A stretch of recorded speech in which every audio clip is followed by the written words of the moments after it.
Hello student, आज के tutorial का टॉपिक है India's stationary course in the shipping value chain. इसको आप कनेक्ट कर पाएंगे GS 3 infrastructure, energy, ports, roads, airports, railways etcetera. इस टॉपिक से आज के ट्यूटोरियल के एनालिसिस को आप कनेक्ट कर पाएंगे।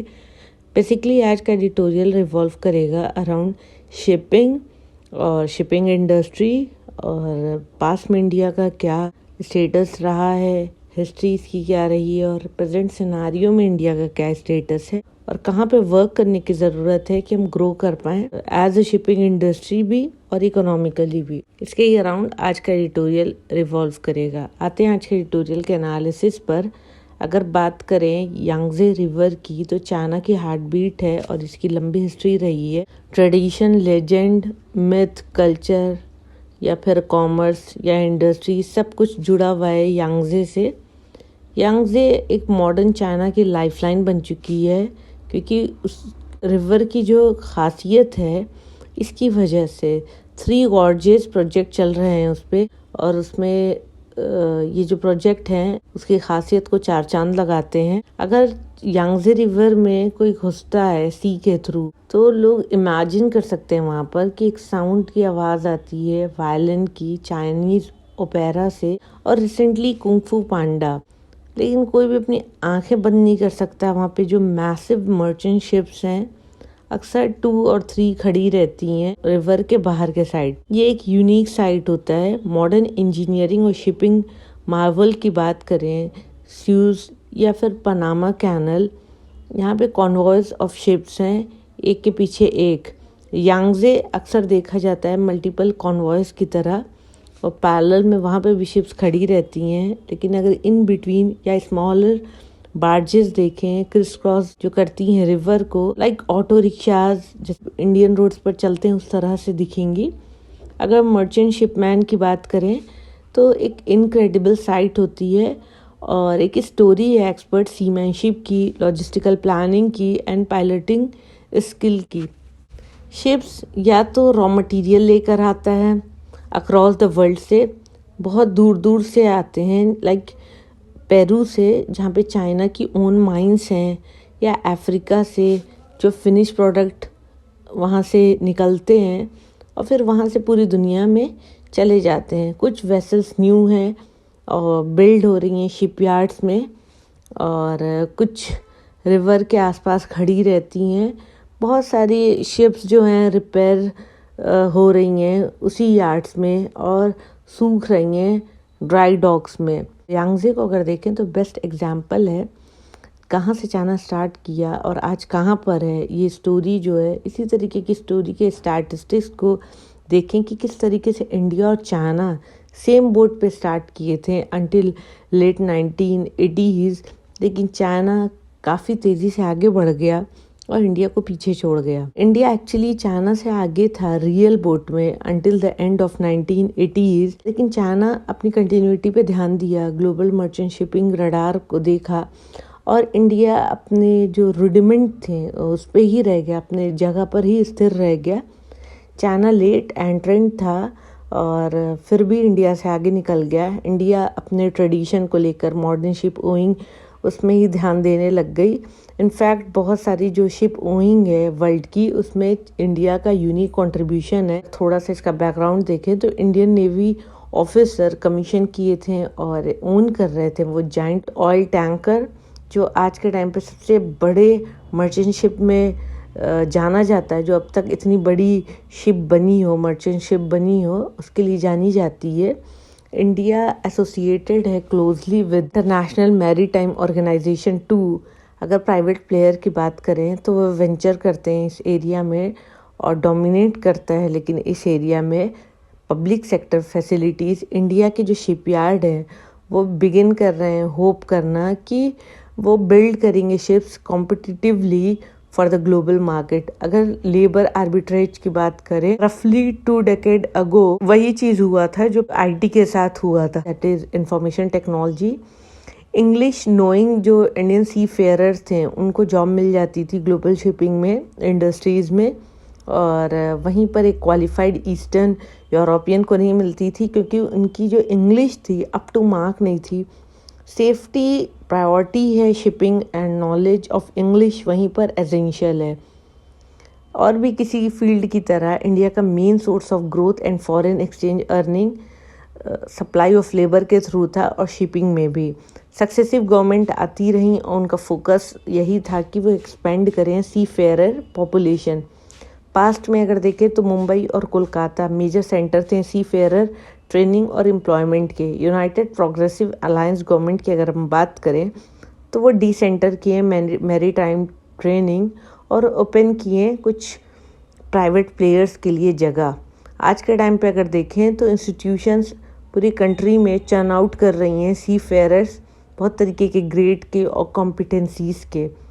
पूरे वर्ल्ड की अगर हम बात करें, Arctic ice class merchant ship to और carrier calling on Chilean ports जो चिले में है, वहाँ पर अगर 20 seafarer on board ship हैं तो लाइकली ऐसा कि 4-5 जो होंगे उसमें इंडियन होंगे। तो आप समझ सकते हैं कि कितने इंडियन सी फेयरर हैं। अगर ग्रोथ की बात करें सी फेयरिंग पॉपुलेशन की और इंडियन की, तो टैलेंट फॉर वैल्यू इंजीनियरिंग है और वो ग्रोन अप कर रही है इनटू शिप मैनेजमेंट। इंडिया अपने नॉलेज से बार्गेनिंग कर सकता है कि कैसे रन कर सकते हैं टाइट शिप। इस वजह से अगर बात करें शिप को टेक ओवर करने की, तो इंडिया फ़ौरन जल्दी से समझ जाते हैं इंडियंस उसके सिस्टम को और किस तरीके से उसे चलाना है। बहुत सारी शिप मैनेजमेंट कंपनीज ऐसी हैं जो इंडिया में पनप गई हैं और बहुत सारे ओनर्स हैं जिसके पास हंड्रेड्स ऑफ शिप्स हैं। संजय प्रसार की अगर हम बात करें तो शिपिंग इंडस्ट्री प्रोफेशनल और farmer member of national shipping board रहे हैं। इनका एस्टिमेट है कि इंडियन सी फेयरर और जो उसकी मैनेजमेंट कंपनीज हैं वो एस्टिमेटेड अगर हम उसे करें तो $6 billion in foreign exchange earn करती हैं every year. According to Sanjay Baru's article the Wire, India की टोटल फॉरेन रेमिटेंसेज वो आती हैं लगभग $125 बिलियन। वहीं पे चाइना कमाती है $50 बिलियन। तो इंडिया वे अहेड है चाइना से यहाँ पर। रेमिटेंसेज यहाँ पे मैं बता देती हूँ, उसे कहते हैं जैसे अगर किसी पर्सन का कोई इंडियन है और वो दुबई में रह रहा है या यूएस में रह रहा है या इंग्लैंड रह रहा है, किसी घर के का कोई पर्सन, और वो वहाँ पर बैठा हुआ जॉब कर रहा है और वहाँ से पैसे इंडिया में भेज रहा है, तो इंडिया की जो फैमिली है जिनके घर का वो बंदा बाहर है या बंदी बाहर है, तो वो यहाँ पे जो पैसे भेज रहा है वो इंडियंस के लिए रेमिटेंसेज हैं। आते हैं एडिटोरियल पर, लेकिन शिप ओइंग या चार्टरिंग, फाइनेंसिंग या बिल्डिंग की बात करें तो अभी भी बहुत दूर है इंडियन से। अभी इंडियन इसमें ज़्यादा इन्वॉल्व नहीं है। इंडिया को अब थोड़ा सा शिपिंग वैल्यू चेन की तरफ भी जाना चाहिए। अगर सक्सेसिव यूनियन गवर्नमेंट की बात करें तो वो हल्के हल्के निकलते state owned shipping corporation of India से, और उसे वहाँ से जब ये निकले तो इंडियन शिपयार्ड के लिए ये एक हिट था। न्यू प्राइवेट शिप ओनर्स आए और वो केटर कर रहे हैं इंडिया के ओन ट्रेड जो ग्रोथ कर रहा है टिपिकली एक सेकेंड हैंड शिप के थ्रू, जो चीप पड़ती है, सस्ती पड़ती है और क्लोजली अलाइन है शॉर्ट टर्म मार्केट को लेकर, जो फोरकास्ट कर सकते हैं, जो सिर्फ हमारे पास जो रिलायबल प्रेडिक्शन है इंडियन मार्केट का वो अलाउ करता है कि ठीक है सेकेंड हैंड लिया, उससे अपना बिजनेस किया, शॉर्ट टर्म मार्केट गेन को देखते हुए ऐसा कर रहे हैं। ऐसा कहना है ऋषिकेश नरसिम्हन का, जो general manager of production and refits हैं at L&T, that is Larsen टार्बो shipping Kattupalli near Chennai. China का जो स्टैंड है इसके कंट्रास्ट है, और चाइना की जो डेडिकेटेड गवर्नमेंट प्लान है कि वो रैंप अप करे शिप बिल्डिंग और ओनिंग।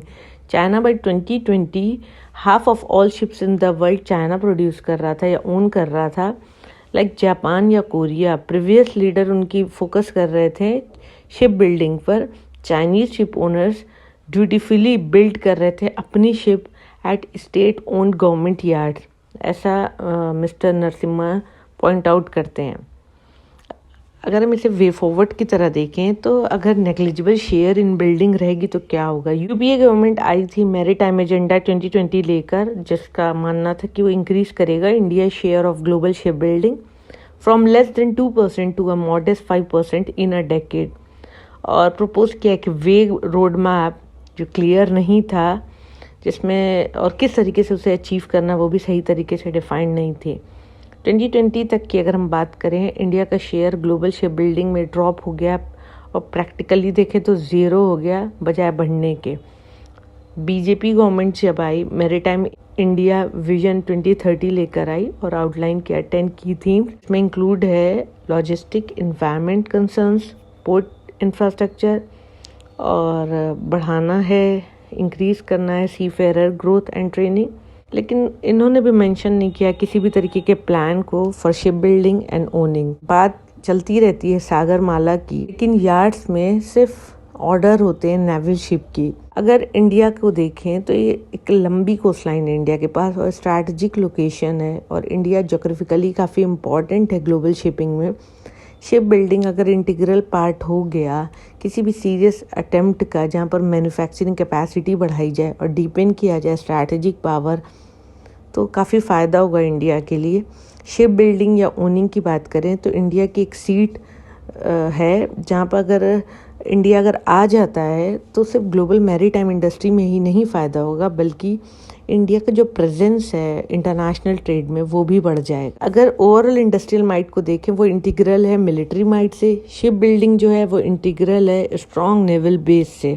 मूवी ओपेनहेमर बात करती है जापान की सिटीज़ की जिसे डिस्ट्रॉय कर दिया गया था एटम बम से, और इसे सेलेक्ट किया गया था स्पेशली कि नागासाकी को ही टारगेट क्यों किया गया था। उसके पीछे रीज़न था कि वहाँ पे नेवल शिपयार्ड था, वो तेज़ी से ग्रो कर रहा था, वहाँ की नेवल बोट्स, और उसे डिस्ट्रॉय किया गया।